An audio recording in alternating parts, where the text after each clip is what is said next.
Assalamu alaikum students, how are you? Today our topic, आज हम मीर तकी मीर की पहली गज़ल करेंगे। मीर तकी मीर नाम और मीर उनका तखल्लुस था। 1725 में आगरे में पैदा हुए और 1810 में इनकी वफ़ात हुई। रोज़गार के सिलसिले में आप आगरे आ गए और फ़िक्र माश के सिलसिले में आपने दिल्ली तक का सफ़र किया। दिल्ली के हालात ख़राब हुए तो आप लखनऊ आ गए और बाकी सारी ज़िंदगी यहीं पे बसर गई। इनकी एक बहुत ही खूबसूरत सी गज़ल जो आज हम करेंगे। गज़ल करने से पहले गज़ल का थोड़ा सा इंट्रोडक्शन कि गज़ल होती क्या है। उर्दू ग्रामर की रूह से गज़ल उस चीज़ को कहा जाता है जिसमें औरतों से बातें करना या औरतों की तारीफ़ करना, मगर इस्तिलाह में गज़ल उस चीज़ को कहा जाता है कि शिकारी जब हिरन का शिकार करता है तो हिरन के मुंह से निकलने वाली आखिरी फरियाद को गज़ल कहते हैं। गज़ल के पहले शेर को मतला कहते हैं और आखिरी शेर को मक्ता। मगर यहाँ पे ये बात आपने अंडरस्टैंड करनी है कि मक्ता हम किस सूरत में कहेंगे। गज़ल का वो शेर जिसमें शायर अपना तखल्लुस इस्तेमाल करे वो आपका मक्ता का शेर कहलाएगा, और जिसमें शायर अपना तखल्लुस इस्तेमाल नहीं करेगा वो जस्ट आखिरी शेर कहलाएगा।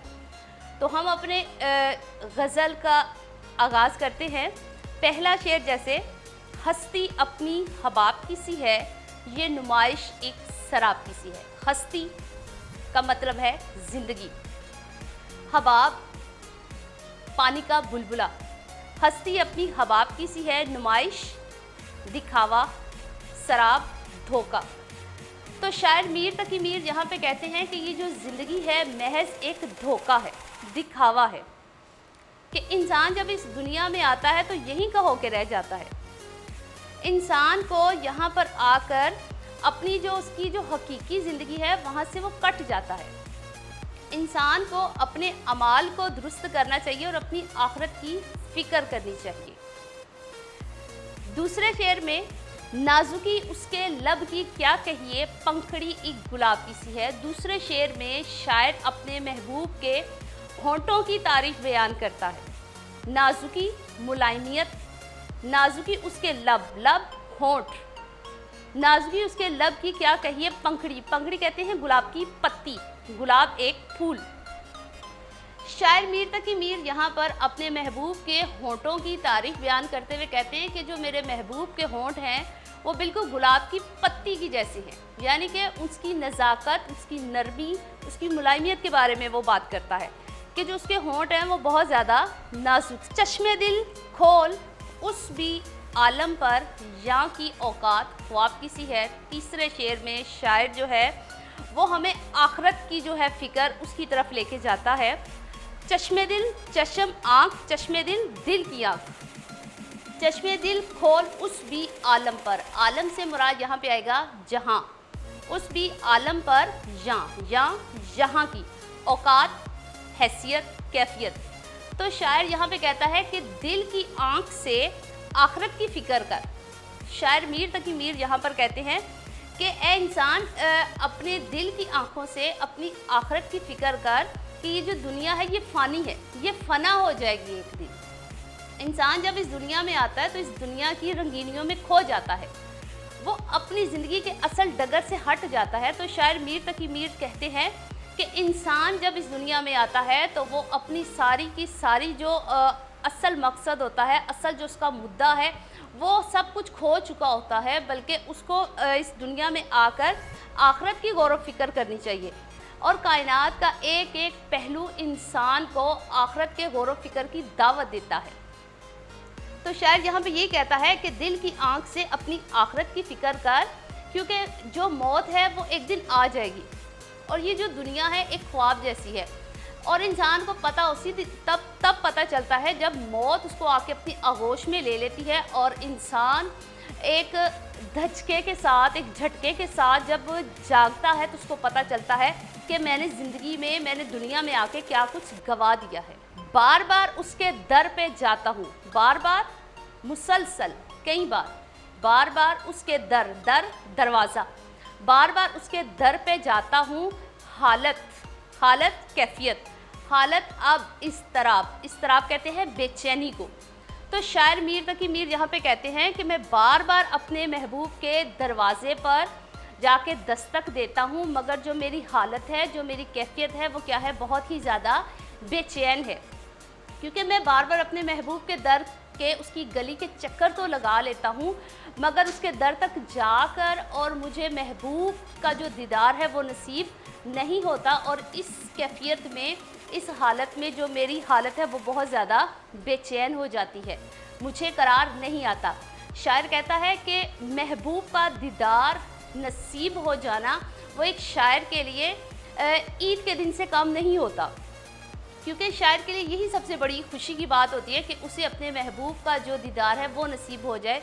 मगर शायर यहाँ पे कहता है कि मैं बार बार मुसलसल लगातार अपने महबूब के दर पे जाता हूँ, मगर मुझे क्या है कि अपने महबूब का जो दीदार है वो नसीब नहीं होता और मैं इंतहाई बेचैनी और बेकरारी के आलम में मुब्तला हो चुका हूँ। मैं जो बोला ये आवाज़ उसी खाना ख़राब की सी है। इस शेर में शायर अपने महबूब की बेरुखी बयान करता है। शायर कहता है कि मैं अपने महबूब के दर पे जाता हूँ और जाके सदा लगाता हूँ, तो मेरा महबूब बजाय कि मेरी आवाज़ सुन के बाहर आए, बल्कि वो बेरुखी का मुजाहरा करता है, वो नागवारी का इजहार करता है। वो कहता है कि ये उसी तबाहकुन आशिक की आवाज़ है। तो शायर कहता है कि मैं इस हालत में इंतहाई बेचैन हूँ कि मेरे महबूब का अंदाज़ किस तरह से, मैं चाहता हूँ कि वो मुझसे बात करे, मगर वो क्या, इंतहाई बेरुखी का मुजाहरा आगे से करता है। आतिशे गम में, आतिशे गम गम की आग, आतिशे गम में दिल भुना शायद, देर से बू कबाब की सी है। इस शेर में शायर अपने दुख को बयान करते हुए कहता है कि मेरा दिल दुखों से इस कदर चूर हो चुका है कि उसमें से बिल्कुल इस तरह से बू आ रही है जैसे भुने हुए कबाब की सी, क्योंकि मेरा दिल दुख तकलीफ़ें सह सह के थक चुका है। शायर कहता है कि जब दुख सहने की भी हद हो जाती है तो इंसान बिल्कुल बेबस हो जाता है।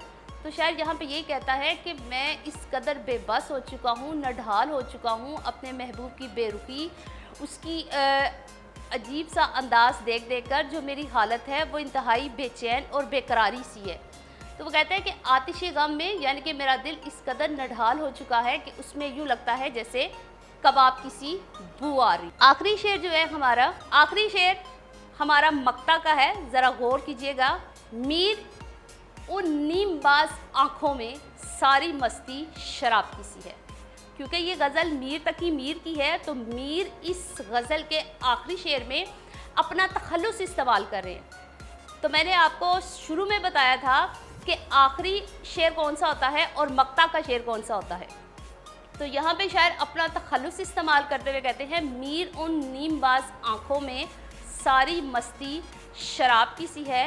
ये मक्ता का शेर है। यहाँ पे शायर कहते हैं कि जो मेरी महबूब की जो आँखें हैं उनमें जो सारा नशा है वो शराब का सा है। यानी कि एक तरफ तो उसका महबूब उससे बेरुखी का इजहार करता है, मगर इस बेरुखी के इजहार के बावजूद शायर अपने महबूब की आँखों में शराब जैसा जो नशा है उसको करार देता है कि मेरे महबूब की जो आँखें हैं उनमें जो कशिश है वो उसमें खो जाता है और उसको बिल्कुल शराब की मानित करार देता है। तो अब हम इसकी एक्सरसाइज की तरफ आते हैं।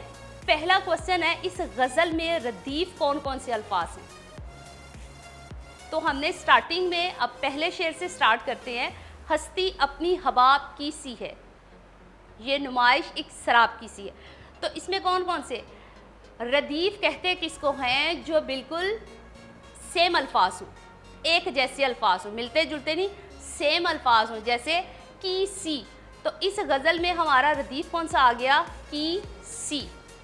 इस गज़ल में इस्तेमाल होने वाले काफिया, अब काफिया की निशानदेही कैसे करेंगे, काफिया कहते किसको है। अब बेटा हमने पहले ये देखना है कि काफिया होता क्या है। इस गज़ल में काफिया की निशानदेही करेंगे, काफिया होता क्या है। तो बेटा काफिया किसको कहते हैं, जो अल्फाज आपस में मिलते जुलते हों, हम अल्फाज को हम कहेंगे काफिया।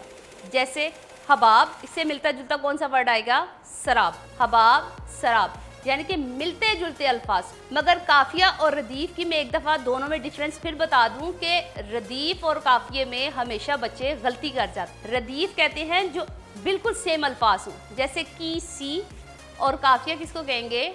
जो मिलते जुलते हों और एक जैसे ना हो। काफिया की दोबारा से हम निशानदेही कर लें तो इसमें कौन कौन सा है? हबाब और सराब। क्लियर? नेक्स्ट अगला क्वेश्चन, दूसरे शेर में शायर ने महबूब के होंठों को किस चीज़ से तशबीह दी है? तो दूसरे शेर में शायर ने अपने महबूब के होंठों को गुलाब की पत्ती से महबूब के होंठों की नज़ाकत, उसकी मुलायमियत की वजह से उसने गुलाब की पत्तियों के साथ उसने अपने महबूब के होंठों को तशबीह दी है। नेक्स्ट क्वेश्चन हमारा, मीर ने नीमबाज आंखों की मस्ती किससे करार दिया है? नीमबाज आंखें यानी कि अध खुली आंखें, अध खुली आंखें यानी कि मीर ने नीमबाज आंखों की मस्ती को शराब के साथ तशबीह दी है। क्लियर? उसके बाद नेक्स्ट क्वेश्चन है हमारा, लास्ट क्वेश्चन बेटा हमारा, कि शायर इस तराब की हालत में कहाँ पे जाता है? लास्ट क्वेश्चन है हमारा, शायर इस तराब की हालत में कहाँ पे जाता है? शायर इस तराब की हालत में अपने महबूब के दर पे जाता है, उसका दीदार हासिल करने के लिए, कि उसको अपने महबूब का दीदार नसीब हो। अब बेटा आप लोगों ने अपनी इस गज़ल की तशरीह जो है वो अपनी नोटबुक पे खूबसूरत से अंदाज में राइट करनी है, फुल पैटर्न के साथ। जो पैटर्न मैंने आपको बताया हुआ है, पहले आप लोगों ने खूबसूरत से अंदाज में अपना शेर लिखना है, उसके बाद माफूम और माफूम के बाद तशरीह। हमारे इस लेक्चर का इख्तिताम होता है। उम्मीद है कि आप लोगों को ये अच्छे तरीके से समझ आ गया होगा। मज़ीद वीडियोस के लिए हमारे रकान के YouTube के चैनल को सब्सक्राइब करते जाएं। अल्लाह हाफ़िज़।